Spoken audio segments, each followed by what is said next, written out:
دەم باش تەماشەوانین گەلێکی جاردن بۆ بەرنامەی بەرنامەیەکی خەڵی بخێر بێن بێگومان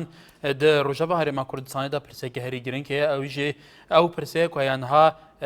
کریز بەردامیە بەردامبوونا کریزە نەبەر هەرێما کوردستانی و بەغدایە کۆ گەلێک لێکدانی جودا بوو تێنێکی هەم ژاریە چاودێرە بە هەم ژاریە سەرکردن هەردوو ئالیان بە دناژدا ڕەوشە کاتکە ڕۆژە بێژبووی و ئەفراشە ئەم بنرخێنین و سەرنجین هەوەین هێشا بزانین ئیرۆژیەکی هەر بابەتێمە لێ سەرجەوینên ناوبەرە هەرێمی بەغدا و ئەنجامێ نوێنە بێگومان پشتی دوود هەردوو شاندên هەرێما کوردستانê şandê hikûmet û şandê serkirdeyê siyasî herêma Kurdistanê geşke Bexda gelek civîn encamdan ji wana civîn digel İbrahim Caferî serokê hevpeymaniya niştimanî her wiha îro jî digel Nurî Malikî Serêkwezîrê Iraqê civiyan û derencamên civînê jî keke Nurî Malikî gotî ew pêwîst e destûr bikene binema ji bo çareserkirina hemû pirsgirêkan dibêje ji ew berheve digel hemû aliyên Iraqê û herêma Kurdistanê bicive ji bo çareserkirina pirsgirêkan bêguman aliyê Kurdî jî gejbîniya xwe nîşan didin ku evan civînan der encamekî baş heye her wiha dû jî li gur جێدەرên نوچەگیهانî وەزîرê Samanên Sirûştiyên Herêma Kurdistanê digel cêgirê Serêkwezîrên Iraqê bû karobarên Nûzê Hesên Şaristanî rêkeftine lê ser pirsgirêka nafte jî gelek pirsgirêk evên ku heyan ha bi Asyamana di navbera herêmê Bexda ku ev krîze li ser dirozbey tê bi hezkirin ku beref çareseriyê diçe belê berzan kubûnakanî nêwan herêmû Bexda û encemekanî دوێنێ دوو شاندی هەرێمی کوردستان شاندی حکوومەتی هەرێم بە سەرۆکاتی ئیماد ئەحمەد شاندی سەرکرداتی هەرێمی کوردستان بە سەرۆکاتی دکتۆر بەرام ساڵی گەشتنە بەغدا لەگەل لایەنە سیاسیەکان کۆبوونەتەوە ئەمڕۆژ لەگەل نوری مالکی جێگیری سەرۆکوەزیرانی عێراق نوری مالکی سەرۆکی وەزیرانی عێراق کۆبوونەوە بێگومان کۆبوونەوەکانیش ئەنجامێکی وەکو نوری مالکی خۆیش وتویەتی کۆبوونەوەکان ئەنجامێک هەبووە و باستەوە کراوە کە پێویستە دەستور بکرێتە مەرجع بۆ چونەتی چارەسەرکردنی هەموو کێشەکان بێگومان ئەمە خواستی سەرکرداتی هەرێمی کوردستانیشە بە پێچەوانەوە ڕۆژنووری شاوەی جێگیری سەرۆکوەزیرانی عێراقیش ئەڵێ هاتنی دوو ئەفدی هەرێمی کوردستان لە هەمان کاتدا لە یەک کاتدا تێکەڵ و پێکەلیەکی زۆر دروست کردووە ئەڵێ هاتنی ئەم هەردوو شاندە گەلی جارە لە سەحافە لە چاپەمەنی شتێکە چێ لە بەغدا کە بزانن شاندی هەرێمی کوردستان یەک شاندە ئان دوو شاندە بۆ ئەم دوو شاندە لە یەک کاتدا سەردانی بەغدا کردووە ئایا پێویست بوو کە ئەم دوو شاندە پێکەوە بە دوو شاند و بە دوو شێوا سەردانی بەغدا بکەن یانی پێویست بۆ لە چاچەوە یەک شاندا ئەمانە سەردانی بەغدا نەکردووە ئێستا چنە خزمەتی وەرگرتنی سەرنج بوو چونیەوەی بەڕێزان مستەفا لە دەوەکێکە پەیوەندی بەلەکای مستەفا مرحبا کاکار سەرچاوە باشی کاکار سپاس کاک مستەفا فەرموو برا سەرتەوەریتە بە تشتێکی یعنی گەلە باش بوو وەردینەی کوردی بوو بەغدا چۆی ئەو وەردی حکومی و وەردی سەرۆکاتی بارزانî شانتیە بەغدا گەلە باش بوو بەس بۆچی کاک مستەفا ئەگە دەنگی تەلەڤیزیۆنە خۆی کێم کەیت تکایە بەڕێزان هەر کەسێ پەیوەندی بکە هەموو ڕۆژێ دووبارەکەینەوە دەنگی تەلەڤیزیۆنەکەتان کەسکەن بۆی ji بۆ و پرسگیرێکن تەکنیکی دەرنەکەم کەرم کە بەێ کاکار و کاکار بۆچی کۆمەڵ ئەویا سەرۆکی هەرێمێدا کۆم بوو بەس گۆران نابوو بەس بۆچی بوو دستوری هەند دستوری هەرێمی هەند شێلین و ناوی دیکەم نەیاسەوە زبریتەدا هەکە ناو شێروان ئان عەلی باپی ڕئیس سەرۆکی هەرێمێ بووە هەکە ئەو سەرۆکی هەرێمە بۆ نەرگوت بە دستور زبریتە چکۆ سەرۆکاتی هەرێ یعنی بۆ ئەو دیبێتە سیستەمی پەرلەمانی چناوی ناکە یێوان بۆ قەبیلکەم بەس یێوانینە قەبیل ناکەم بۆچی خۆنادان گەل کووردا تشتێکی باش دیل بەغدادە کردن نوری مالکیش دی ڕازی بیت و ئەو حکومەتی سەردەستی بارزانî سەرۆک بارزانî هاتە دانان دو حکومەت ئەو دانیتن بەڵێ کاک مستەفا سپاس بۆ سەرنجاتە هێمن لە هەولێرەوە فەرموو بەڵێ زۆر سپاس بەڕاستی من ئەوەی کە مەسەلەی تێکەڵبوونی ئەم دوو وەفدە شتێکی زۆر ڕاستە ئەمەش بۆ دەگەڕێتەوە کە ینی سەرکرداتی کورد ئەوەندەی کە ئەوەی لا مهمە مەسەلەی پارە و بوزە و نەفتوانە کە دەکرێتە کێشە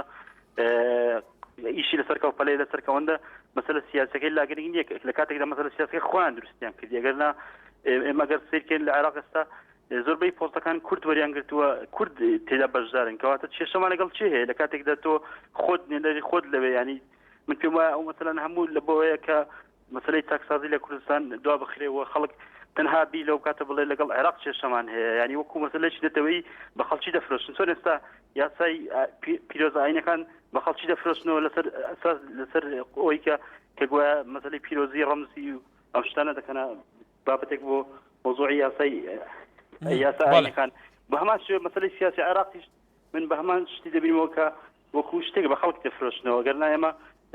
سیکن سەرکردایەتی کورد لە بەغدا هیچ شێشێک نییە لە کاتێک دەکە کۆمەڵێک نوێنەری لەوێ هەیە و ئەو نوێنەرانە ئەبێ داکۆچی لە خەڵکی کوردستان بکەن. بەڵێ حەسەن لە خانەقینەوە فەرمووکە حەسەن. ئەم کاتتان باش هەموو کاتێکت زۆر سپاس بۆ کەناڵی NRT بەڕێز بەنسبەت ئەو کۆبوونەوەکانی ئەمڕۆی وەفدی داروزانی هەرێم و بەغدا ئایا ئەو کۆبوونەوەی ئەمڕۆ کە دەکرێت لە بەغدا بەڵێ کاک حەسەن بەداخەوە دیارەکە حەسەن لەسەر هێلنەما باوکی سەیە لە شاری سلێمانی فەرموو. ئەم کاتە باش هەموو کاتێکت زۆر دەستخۆشی لێ دەکەم بۆ تەوەرە جوانە پێگومان ئەو وەفدەی کە ئەمڕۆ بە نوێنەرایەتی هەرێمی کوردستان چوونەتە بەغا دیارە هەموو گفتوگۆ و هەموو دانوستانەکان لە پێناوی بەرژەوەندی بەڵێ باوکی سایە دیارە باوکی سایەش لەسەر خۆتنەوە بەرحال محەممەد لە دهوکێک کاک محەممەد کرمکە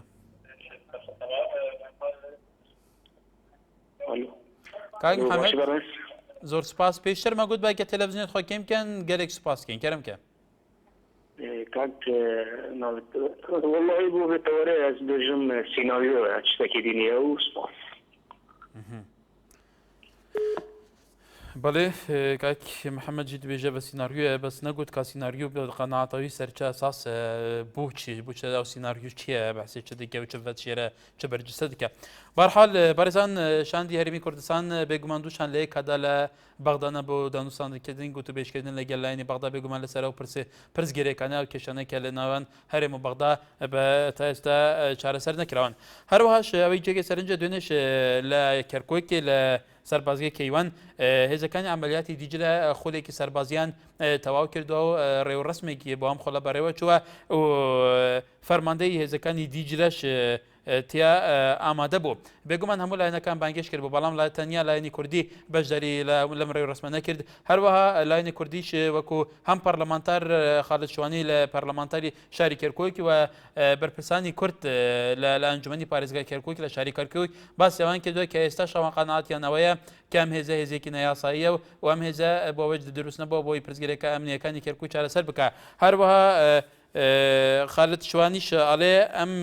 دروستکردنی ئەم هێزەیە کە زۆر بەعسیشی تایە ئەمە بوو ئیستیفزازکردنی خەڵکی کەرکوکە مام قادر لە هەولێرەوە فەرموو ئەو کاتت باش هەموو کاتێکت برا طبيعي دو بوضشي لو بابت نفط وغاز وانا لكاتي خوشو وبغدا عند اتفاق يعني كذبوا استا او ابدا دو بارسيتو تكملي او يبكى او ابدا يدي همو ازم السياسة كاني كتدايا وازم كاني اوان اويا كبتوان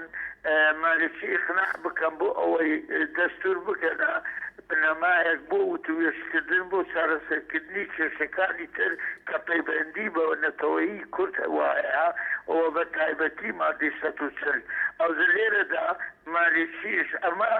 لە یەک شتی قاژاز دەکەیت کۆمزارێکی محاولەمان کرد حەزبەکان هەریەشی خۆیان کێشاوە و جەماعەتی ئاەت حەلاوی و مقتەدا سەدر و ئەوانە خۆیان کێشاوە شتەکەیان بە من مەسعود بارزانگادا ئەو زارە وتوێژەکان ڕاستە خۆیە بۆ ئەوەی بگەنە ئەنجامک و بەڕێی من ئەگەر بەڕێز مەسعود بارزانی بێ دەگە مالیشی دانیشی سێ چارێکی کێشەکان چارەسەر دەبی بەڵام ئەگە خەرشی دیکەکە نەحبەینێ بە ئەوانی ژمەرامەکی تایبەتی خۆیان هەیە بۆیە کە ئەمن پێم باشە و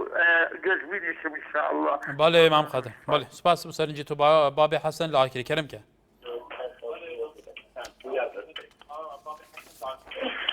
برا خوارد باشی زۆر سوپاس کەرمکە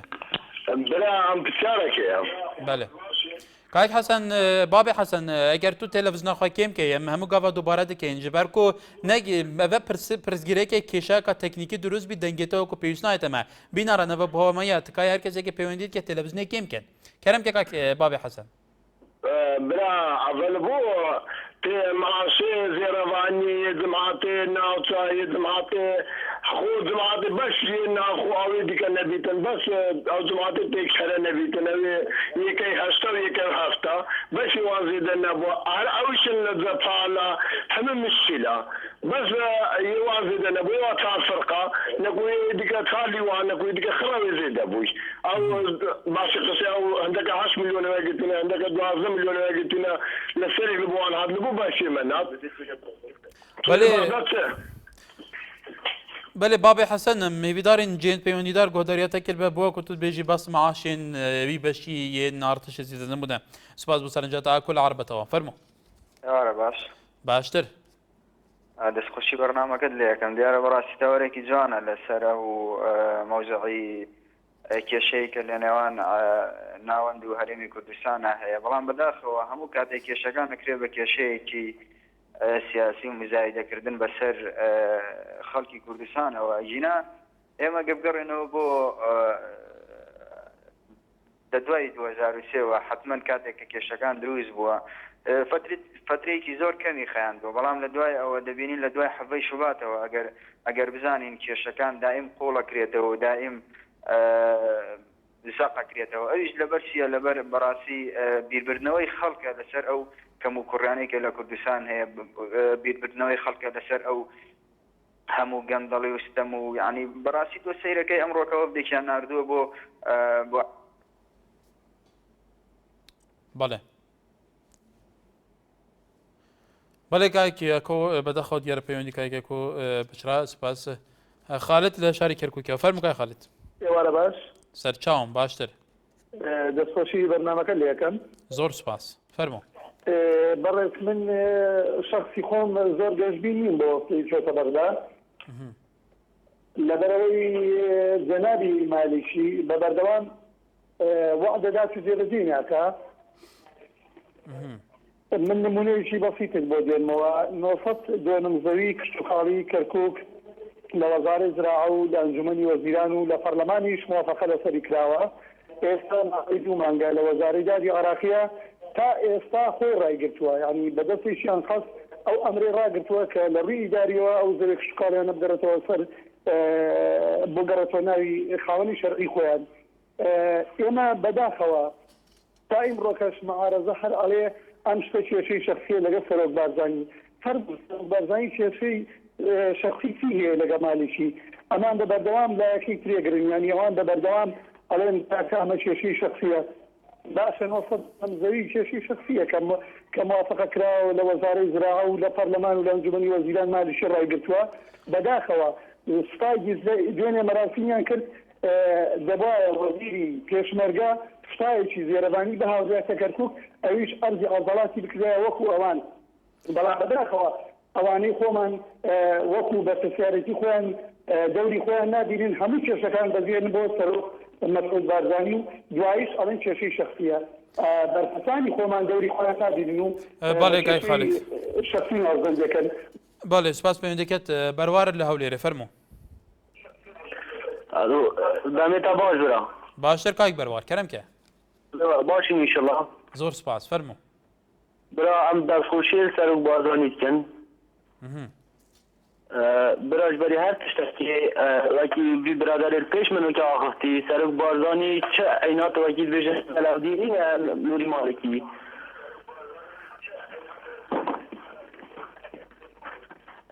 بجام دست خوشی البارزانی کن ام حاکم هر توکی بارزانی جدا بناقنده ایشالله او وكو نسبة جناب ناصر الشهرواني وعلى جناب علي بابي كردوان كرد سروان سروان او ظاهري كاريا بكيد بجنوبي وافدا كردي كم يعني هذا كردت عامة ونكو انكو بو شخصك او بو شخصك بله كاي بروا ام حسن بو جارت بيت ان شاء الله بدل خوشي نازل هم پیش بردام بله سپاس بو سرنجاتشی سامان له لرا فرمو اک سامان گره سامان لسر هیل نماوه بله هجان دو شاندین هرما کردستانه لبغدانه افرد شانده بگمان شانده حکومت هرما کردستانه و شانده سرکرداتی سیاسی هرما کردستانه کوجبلی تفگرا گوران و کمال اسلامی همو هزین دنیا هرما کردستانه تدا بجدارن و ل بغداد جوینان انجام دادن جوینان دگل نوری مالکی و دیگران بر پرسن دنیا عراق و کود بجن انجام ایجابی هنه ل انجام ایجابی ها چنده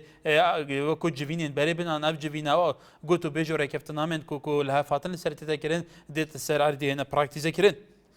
بله کامران لشاری سلیمانی که کامران فرمو ام کاته باش همو کاتێکیت باشی بە قوربان زۆر سپاس بەلام مۆسێرە هەنێک کەس قسە لەسەر بەرزانیەکاڵێ ئەمیشەی کردو ئەمەی کردو ئەمەی کردو من بەلامەوە زۆر سێرە بەرزانی وتی هێزی دیجلە قبول ناکەین قبوڵی کرد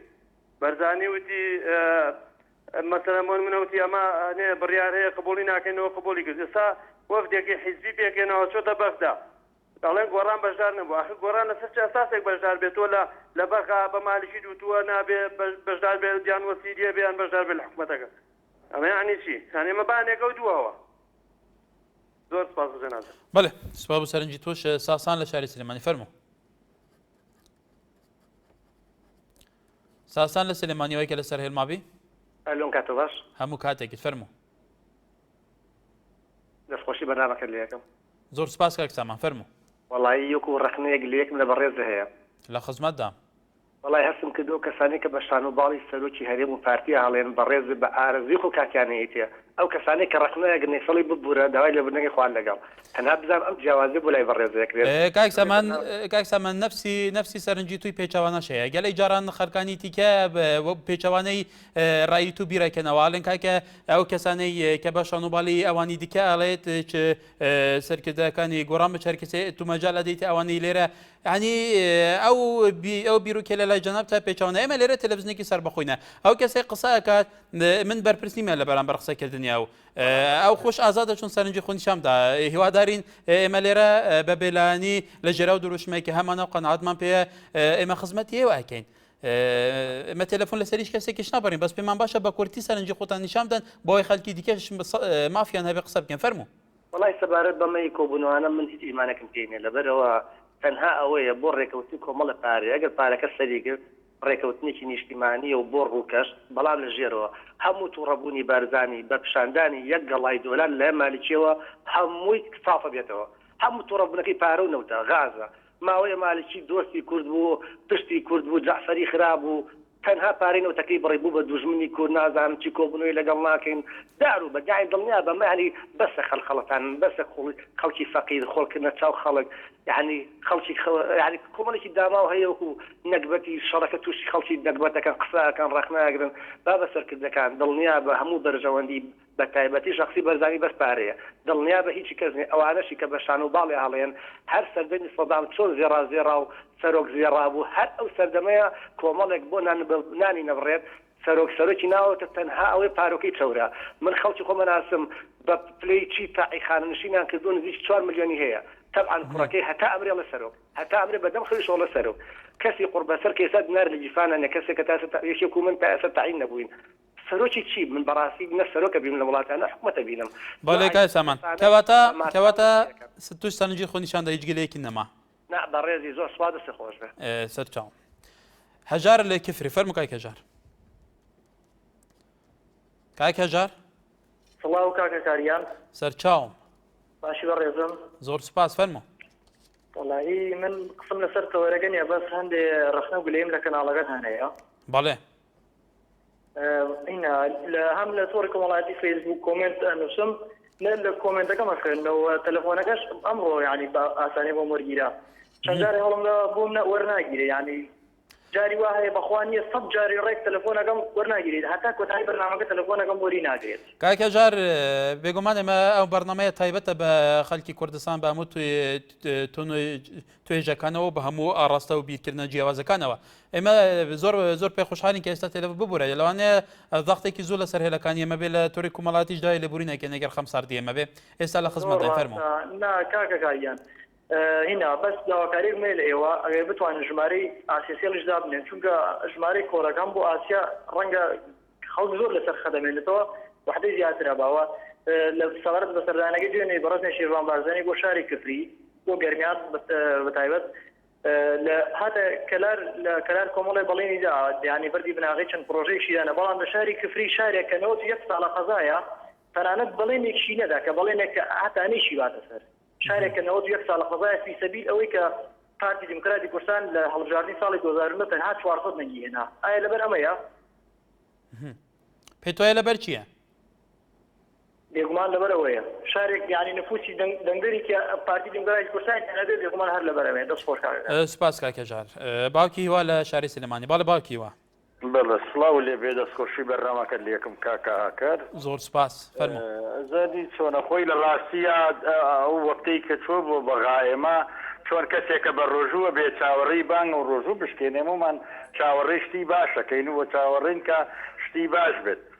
بەڵام خۆی لە ڕاستیا و ڕاگەیاندنانەی کە لە تەلەڤیزیۆن و ڕۆژنامەکانی گوێمان لێیە ئەوانەی کە مالیکی وتی ئەوەی کە حکوومەتی عێراقی ئەیڵێ هەتای سێر و قسان هێنەوتی ئەوە تەنەوتەکەی کوردستان گەڕاوە بۆ ناو بوجەی عێراق بۆ بۆریەکانی عێراق و هەروەها ڕێکەوتن نامەکان ئەوانەی کە باسیەکەن هیچ شتێکی ئەوتۆیتیانێ ئەبوو ئەو ڕێکەوتنانەی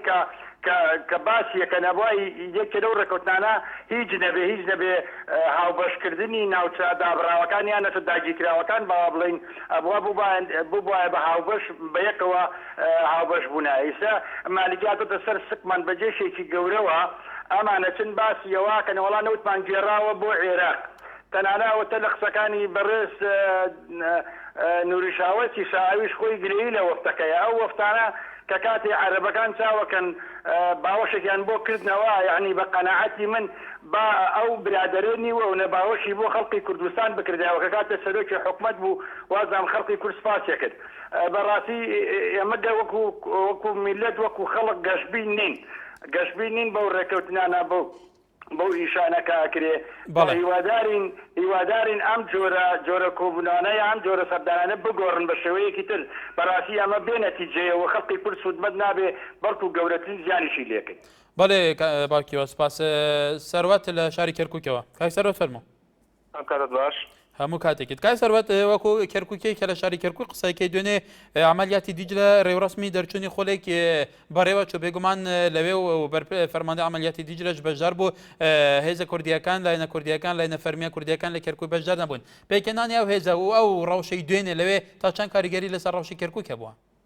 وڵی ئەوەی ڕاستی بێ عملیاتی دیجلەکان هێزیان پێکەنەوە لە شاری کەرکووکە بەڕاستی شتێکی زۆر خراپ و ناساییە و ئێمە بە قسەکانی کورد لە شاری کەرکووکە هیچ شتێکی ئەو تویان نەکردووە کە ئەم هێزە نەیاتە ناو شاری کەرکووک بە دڵنیایەوە ئەم هێزەیە کە دروست کردووە بۆ تەفرەقەکانی لایانی برایەتیە لە ناو کەرکووکە ئێمە وەکو بڵین کورد لە کەرکووکە ترسێکی زۆرمان لێ نیشتووە بەڕاستی چووکە هێزی دیجلە عملیاتی دیجلە سەر بە مالیکیە کە سەر بە مالیکی بێ ئەتوانێت هەموو جۆرە شتێ بکە لە ناو شاری کەرکووکە بەڵام هێزە ئەمنیەکانی خۆمان ئەو سەلاحەتیان نامێنێت کە جاران هەیان بوو و کە هەیان بوو کە تیرۆریستیانەکرد یاخود چەند شتێکیانەکرد لە ناو شاری کەرکووکە بەڕاستی ئەم شتانەی کە هێزە ئەمنیەکانی خۆمانیان کرد لە شاری کەرکووکە هەمووی ئەدرێتە عملیاتی دیجلە ئەو کاتە هێزی کوردی لە ناو کەرکووکە هیچ شتێکی بەدەست نامێنێت بەڵێ سپاس بۆ دەکێت دانا لە چوار قورنەوە کای دانا فەرموو کاکە و کاتت باش هەموو کاتێکت دەستخۆشی و بەرنامە لێ دەکەم زۆر سپاس کای دانا هیوادارم قسەکانم نەڕی یەک دوو پێشنیارم هەنا بە تاکید قسەکان نابڕم کاکە هیوادارم واتە نەگەی و لە خزمەتدان فەرموو برا گەورێزم کاچی من ئەوە دیارە خۆ پیاو نابێن حەجم کاتە سەر و سەرکردانە بە تایبەتی ئەو کاک سامان نازانم ئەو سەر بەسلانێکی خۆ ماڵە بنەماڵەی بارزانی تقریبەنەوە 30 ساڵە بەربەرەکانیان پێ دەکرێت هەتا ئێستا هیچیان پێ لەگە بنەماڵەی بارزانی نەکراوە دوا ئەو دمیش ئەوانەگە ئۆپۆزیسیۆنن سەر بە گۆڕانن ئەدی بۆ نانێوشیوە مستفای دادگایکەن چەند کوڕی خەڵکی گوشتووە ئەوەی هەیە کاک دانا پێمان باشە دیالوگێکی کراوە بە دیالوگێکی ڕخنەگرتن بە زمانی گوڵ بێ پێمان وایە بە باو ئاراستای بێ باو ئاراستە نەبێت کە ڕەتفعیلی دیکەش پەیدا بێت ئیسێ بەرنامەکەش لە تەوەرەکە کۆمەڵی خەڵ دەرچێت بەرحاڵ بەڕێزان براجانەکەم بەڵێ بەرنامەکە جوزێ دەستخۆشیە هەر ئەوان لە بینی ملەتدا هەڵدەستن گەندەڵی چی برام گەندەڵی بابێن لە خۆیانەوە دەست پێ بکەم بزانە چه گەندەڵی کردو چه لە مەحافەزەی سلێمانی بۆ تەماشا منتیقەی هەولێرە ناکەی دەستخۆشی کاگنێسی دەکەم ئەو بەڵێنانەی جێبەجێ کردوون ئەوانە قابلی هەرە مشتەشینە. بەڵێ سپاس بەڵێ کایدەنا گەل لەسەر هێلمابی بەرحال سپاس بۆ سەرنجی تۆش سەروات دیارە پێشتر کاک سەروات قسەی کردووە. بەڵێ ژیان ئەم دەخوازین کۆ di çarçovê vî tewerîda li ser vê baxveyîn çimkeve pirseke herî giring e di nihada li Bexda li hev hatinekê weku dibêjin şandê Kurdan di gel Nûrî Malîkî şexsiyekê birêvebirina Îraqê û berpirsên bala kombîne û weku daxwanî tênedan kombîneke herêniyet gel hind ser hind pirsgirêkan ji wan pirsgirêka nafte jî rêkeftin li hev hatinekê ye. Het piştî vê navberê li ser heman tewerem dê berdam bî. Dubara salaf hêjeyan سرور محمد نوسێ من ئاڵێ من کۆبوونەوە هیچ ئەنجامێکی نابێت چونکە ئەمە یەکەم جار نییە کۆبوونەوەکان کات کوشتنە. هەروەها دیار ئەسکۆلیش ئەنووسێ هەرگیز ئەم کۆبوونەوانە سەرناکەون چونکە دوو ئەفدی حەزبی ناتوانێت نەراتی نەتەوەی بکە. هەروەها دیار بەکریش ئەنووسێ بەڕای من ڕێک ئەکەون لەسەرەوەی کە ڕێک نەکەون. هەروەها هێرش چاوشینیش ئەڵێ من هیچ باوەرم پێ نییە. بەڵێ ئێستاش باوکی نمە لە شاری سلێمانی لەسەر هێڵێ. بەڵێ کاگە کارگیان باشی برام زۆر سپاس. کاگە کار من دوێنێ و پێرێ متابعی بەرنامەکەتمە کرد کۆمەڵێک کەس یعنی تۆمەتی ناڕەوا ئەبەخشنەوە بەرامبەر سەرکردەکان با هەمومان مێژووی سەرکردەکانمان بخوێنینەوە لەنەوە یەکەوە یەکێتی و پارتی حکومەکەن لە دوایەوە یەکیشۆ ئینتیفازە مفۆزات لەگەڵ حکومەتی بەغداکەن با بۆمان باسکەن با چەمکێک با نمونەیەکمان بنێ کە ئەنجامی مفۆزاتی بێ لەگەڵ بەغدا چ بە حکومەتی قەدیم و بە حکومەتی نوێشەوە. کاگە کار ئەم وەفدە کە ڕۆیشتووە باوەڕم پێ بکە باشە ئەو وەفدەی کە ڕۆیشتووە چ ئەجەندایەکی هەیە با خەڵک ئەجەندای ئەم وەفدە بخوێنێتەوە. ئەو نێنەرانی لە بەغدان ئەوەی گفتوگۆ ئەوەی شارەزای سیاسەتی ئەو کەسانن کە حکمیان بەدەستە لە بەغا ئایا ئەم وەفدە شارەزای ئەو کەسانە هەیە؟ ئەو کەسانەی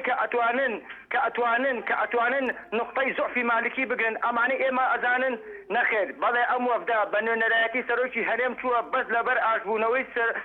ئاشبوونەوەیەتی و دانوستانی ئەوەی هەیە بینی ئیتیفاقی هەردووچان بۆ ئەم وەفدا ئەگەر ئەجەندای ئەبوایە ڕوونی کردایەتەوە بۆ میلەتی کوردبی و تا ئێوە بۆ خاک ئەچین نەک بۆ نەوت نەک بۆ پارە نەبۆ داهات. من لێرەوە بابێ ڕاپرسی بکە سەرۆکی هەرێم بزانە کورد لە حەڤەکەی ئەوێت یا خاک یا کەرکووک یا نەتەوە یا ئێمە بەدەنگێکی زوڵالمانە بێ. ئەو وەفدەیش کە ڕۆشتووە 100% کاگە کار من پێ دەڵێم وەفدێکی حیزبیان نوێنەرایەتی هەموو هەرێم ناکە. باسی نەوشیروان مستەفایش نەکەن با مێژووی کاک نەوشیروان مستەفا بخوێنەوە ئەو پاکێزانەی کە گۆڕان و ئۆپۆسیۆن پێشکەشی کردووە بەو پاکێزانە حکومەت و سەر بەخۆی ڕاگەێنین دەست خۆش بۆ بەرنامەکەت. بەڵێ سپاس بۆ سەرنجی تۆش بێگومان باوکی نمە وەکو تۆش هەر کەسێک ئازادە چون سەرنجی خۆنیشان دایمەش بەرپرسینە لە بەرامبەر سەرنجی خەڵکیش ناتوانین تعلیقش بدان ناتوانین ڕای خۆشمان بدەین لێرە تەنیا خزمەتی ئەوەکەین. هەڵمەت لە شاری ئەو لێرەوە کاک هەڵمەت فەرموو. ئەم کاتەوە باش بەڕێزەکەم هەموو کاتێکت باشی بەڕێزەکەم ئەحواڵت چۆنە؟ زۆر سپاس فەرموو. بەنسبەت تەوەرەکەتان زۆر دەستخۆشتان لێ دەکەم بەڵام یەک دوو ملاحەزەم لەسەر ئەو مۆزوعە هەیە ئەگەر بێت جەناب دڕێگەم پێ بدەیت. فەرموو. هەندێک کەسی جوین بە مەسئولەدا بۆ شتان دەدا لەو ئەو وەفدە کە ڕۆیشتووە بۆ بەغدا ئایا کە گەڕاوەتەوە غێر چاوەڕوانی وەڵامێکی باشی لێ دەکەین بەڵام هەندێک کەسێ مەسەلەن بۆ نمونە مەسعود بارزانی یعنی کەسێک قسە بە مەسعود بارزانی دا ئەوە بەس پیاوەنی و گەوادە. کاک هەڵمەت هەندێکی مستەڵحەیە حەز ناکەم بەکار بێنرێ بێگومان ئەوە گەوادن ئەوانەی جن بە مەسعود بارزانی دەدەن لەبەری مەسعود بارزانی کابرایەکە هی ئەوە نییە خوێڕی و بێ ئەخلاقی ئەو حەزونی ببوورە ئەو مستەڵحاتانە لەم شاشەیە بەکار نایەنرێت ببوورە سوپاس و پەیوەندیەکەت کاکە هەڵمەت ببوورە دووبارە بەتوموت تکای هەندێک مستەڵحەیە بەکار نایەنرێت ئێمە پێمان باش نییە گوێن بە هیچ کەسێک بدێت نەک تەنیا مەسعود بارزانی سەرۆکیاری کوردستان بەڵکو هیچ کەسێک هیچ سەرکردەیەک هیچ تاکێکی ئاسایش بێ لەبەرەوە پێمان وایە کە دیالۆگێکی کراوە ڕەخنەگرتنی شەبێ بە زمانی گۆل. بەڕێزان نازانم کەرێوە تاقیمتان کە دەبێت بە تایبەتی بۆ لایەنە سیاسیەکان بۆ تا ئێستاش یەکتر قبول نەکردنی ئەندامان قاعدەی جەماوەری ئەو لایەنە هەیە گەلێک جار لەسەر ڕەخنەگرتن تەشەنوجا دروست بێ و ئیتر تەشیر و قسەی ناشرین دێتە پێشەوە بۆ ئەو ڕەوشەوایە تا ئێستاش لە ساحەی هەرێمی کوردستان لە بینی قاعدەی جەماوەری لایەنەکان. بەڵێ ئەمیر لە دهۆکێ بەڵێ کاک ئەمیر ئەلوان کۆدەدەم باش ئەف دەمێتە باش کەرەمکە سەبارەت بە تاوەرەکەتان بەڵێ بەڕاستی من بەم کوبوونە گەشتبین نیم هەر بوویە دەمەوێت بڵێم کە جگە لە بۆرژانی هیچ کەسێکی تر ناتوانێت جۆرە سەری قەیرۆنی ئێستای عێراق بکات. بەڵێ ئەی کەواتە بوو تا ئێستاگەرەوە بتوانێت کاک ئەمیر وەکو توت بێژی ژبیلی بارزانانی کەسی نەشێت کریزە چارەسەرکرد بۆ هەیانها ئەو نەشایەک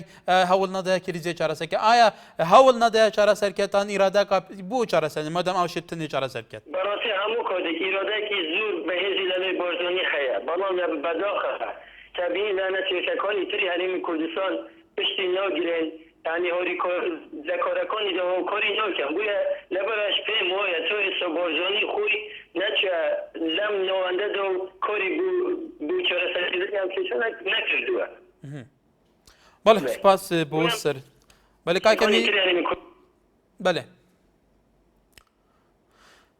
سپاس بۆ سەرنجاتەژێکی کاک ئەمیر لە باژارێ دهۆکێ هەروەها شەبە ئاڵێ دلمان بە خۆیان زۆر خۆشە تا بە کوبوونەکانیان خۆش بێت بێگومان ئەمە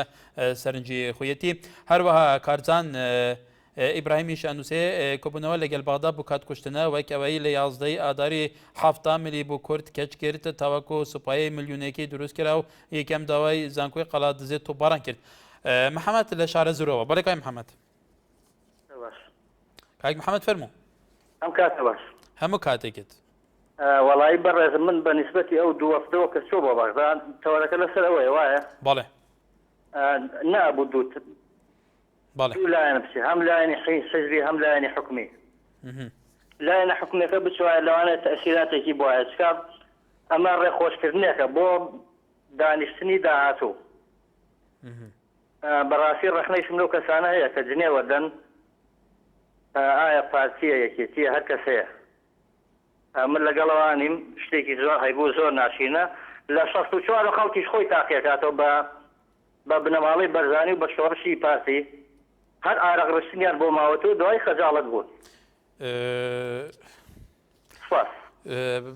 هەرحال بەڕێزان وارهێل لە دۆکت گەلمەیە با دەکایەکی وارهێل ئەو کاتت باش بەڕێت دەم باش کایکە وارهێل کەرەمکە هەندێک کەسیان نقطەی بە جەنابەت بێکەم هەندێک کێچۆن بەس ئەوە پێگرفتن عەلاو کوردستانە بەس تیم و کووریان هەیە ویان بەس بەڵام بەداخەوە سێری ئەو شتە هەمووی ناکەن لە پێناوی بارزانی و تۆمەڵە مستەفا و تۆ ئێستاش لەو ئارامیە و لە ژیاندا هەتانو کە هەموو کەس لەیشی خۆی بەسەر فەرەج دەکەن هەندێک شەخصیان پێ وایە وعزی ئەو منەتە تێکدا نەک پێ ئەوهایە و قسەی لەسەر بەرنامەی تو دەکەن بەڕێز کاکی وارهێل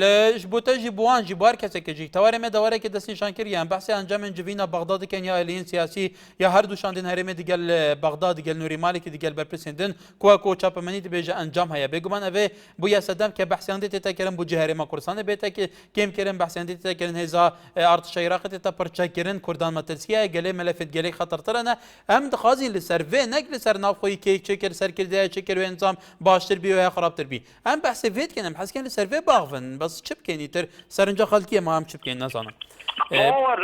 قەرارەکەی ئازادە بەس بەڵام بەداخەوە بە هیچ شێوەکی دەبێت هەندێک قسەیان لە هەیە لە بەرنامەی تودا زۆر بەڕێز ئەوە شانان عەلی زۆر پێسەنج ڕاکێشە لە کەسیانەوە بەس کێم و کووری لەو ملەتەوە بەس قسەکەم پێ ئەوەیە ومن بەڵێ کایکی وارهێل سوپاس بۆ سەرنجاتە ژێرچاوە بیت هوشانکی لە بەغداوە بەڵێ کایک هوشانگەم کاتەوە باش ئەم کاتت باش ئێوارە باش بەڕێن باشتر بۆ تو فەرموو لە بەغدا ڕەوشی هەیە بەخوای ڕەوشەکە باشە و باشش نییە من گەشتبینیشم بۆم کۆبوونەوەیە کە هەر کۆبوونەوەیەکی جەنابی سەرۆکتە داخۆلی پێکردەوە سەد چارەسەر دەبێت ئەگەر بێت و کوردەکانی خۆمان ئەوەی ئەوەی سەرکردەکانی کورد هەمووی بە پارتی و بە یەکێتی و بە گۆڕان و بە کۆمەڵ و بە یەکگرت و ئەگەر هەموو پشتی سەرۆک بارزانانی بگرین دڵنیام کێشەی کورد هەموو دنیا چارەسەر دەبێت بەڵام کوردەکانی خۆمان هاوکاری دژمنەکەمان دەکەن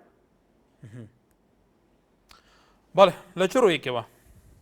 لە هەموو ڕوویەکەوە فەرموو لە شەڕی ڕاگەیاندەوە بگرە لە بەغاوە بگرا یعنی هەتا لە بەغاش قسەیان لەگە یەک نییە لە پەرلەمان لە بەغا کوردەکان هەمویان لەگەیەک نییە ئەگەر پارتیەچێتی هەر پرۆژەیەک دابنن ئەو گۆڕان و یەکگرتەوە دژی دەوەستێتەوە ئێدا هەمووتان یەکدر بگرنەوە بۆەوەی کورد سەرکەوێ خواهموو ئێوە نەچونەوە شەڕی سیاسی بکەن نهاتونە بەغدا شەڕی سیاسی بکەن هاتون کورد پێش بێخن نەک کورد لە ناوبەرن وایانە بەس گەلێ جار گۆڕانی شەڵێ لایەنەکانی تر ئەوانش قبول ناکەن ئەوان جندەیە مە قبول ناکەن نەیانویستێ مە بەشداری حکوومەتی عێراق بکەین و نەیانویستێ ئەندامانی کۆمسیۆنی هەڵبژارتن زیاد بکرێ بۆ کەسێک بەر ئێمە بکەوێ ئەوانیش گلەی خۆیان هەیە لەسەر ئاڕاستەی ئیشکردنی پارتی یەکێتی لە بەغدا بەڵێ گلەی خوان هەیە ئەوان بەس تەنها بە شەڕی ڕاگەیاندن قسە دەکەن فەرموو بڕۆ دابنیشە کۆبوونەوەی بکە لەگەڵ جەنابی سەرۆک لەگە پارتی لەگە یەکێتی هەمووتان یەکدی بگرنەوە بزانن کو هەمووتان ڕای هەمووتان یەکدی بزانن کو کرد پێشکەوتو دەبی وایانە بەس ئەمن کە گۆڕانەوە نەبووە ئەوە کەیدیەوە نەبووە یەکگرت و پشتی نەگرت و کۆمەڵ پشتی نەگرت جەنابی سەرۆک بەتەنیا ئەو هەموو شەڕێ دەگە لەگەی عێراق دەبێت کورد هەموو پێخۆشحاڵ کە بەتەنیا جەنابی سەرۆک دەوێت کێشەی کورد لە هەموو دنیا کارە سەر بێت بەڵێ بەرحال سپاس بۆ سەرنجی بەرزستانیشە باوکی محەممەد لە کەلارەوە باڵێ باوکی محەممەد دەم باش سەیدا باشتر بووتە سەیدا زۆر سپاس بۆ هەڵبژاردننیە و تەوەرانە ڕاستی من پێبینێکمەیە لەسەر ئەو برادرانەی کە پەیوەندی ئەەکەن ئاستەکەم ماوەیەکە تەشەنجاتێکی زۆر لە بینی ئەندامان و لاهەنگرانی هەموو حزبەکان دروست بووە ئەمەش پێم وابێ دەرەنجامێکی خراپی ئەبێ جا هیوادارم داواکارم لە بەڕێستان سنوورێک بۆ ئەو پەیوەندیانەدا بنن چونکە هەستەکرێت ئەمە جۆرێک لە دووبەرەکی و باوکی محەممەد ئەو تەشەنجاتانە تۆ بچێ ئەگەڕێنیتەوە ئایا لە ئەدەبیات و لە استراتیژ و لە بەرنامە و حزبەکاندا کە قاعدەی جەماوەریان ئەوەندە بەو شێوەیە و باوە ئەو نەک هەمان هەندێکیان بەو ئاراستەیە تەحملی ڕەخنەی یەکتر نەگرن و کۆمەڵێکی مستەلاحاتی تر بڵێن کە چێتە چارچەوەی تەشیرەوە ئەوە تۆ بچە ئەگەڕێنیتەوە ئاسی ڕۆشنبیری تاکی کورد نەگەشتا و حەدەکە یەکتر قبول بکە لە نیقاش و لە ڕەخنەگرتنە تێبگە والله سەیدا خۆ دەزانی ڕاگەاندن ئەمڕۆ ڕۆڵێکی سەرەکی هەیە لە وشارکردنەوە و لە ئاراستەکردنی کۆمەلگا بە هەر لایەکە جا من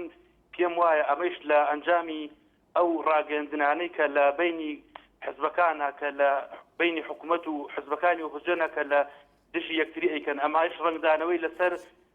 بیر و فکری ئەو ئەندامانە دروست کردووە پێم وایە لەم فترەی کە تەشەنجاتێک لە بینی لایەنی مەعارض و با بڵێن دەسەڵات کە بڵێن پارتی دیموکراتی کوردستانە هەست دەکرێت زیاتر هەوادارانی هەردوو حزب پارتی و گۆڕان زیاتر بەڵام لە چارچای ئەو ڕەختانەی کە لە ئێلامە لەلایەن هەردووکلا بەڵاوکەنەوە تەشیر و شتیوە تو بڵێت تیا هەبێتە ئەمانەش بەم شێوەیە بۆ ڕۆژێن والله من هیوادارم جاتر ئەوە ئەکەوێتە سەر ئێوە جا من داواکاریەکەم ئەوەیە ئێوە سنوورێک بۆ ئەو پەیوەندیانە دابن هەر کەسێک بەوشەیەک زانیتان تەدەخلی کرد لەو مەسەلەیە یەکسەر پێ قەتعکەن من خۆم ئەندامێکی پارتی دیموکراتی کوردستانم داواکارم لە هەواڵانی بەڵێ کاکی باوکی محەممەد سپاس بۆ سەرنجی تۆش دژوارە لە هەولێرەوە بەڵێ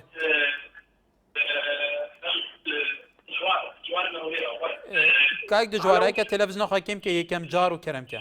کاکە تەلەڤیزیۆنە کچکە ئەلەو بەڵێ کاک دژوار فەرموو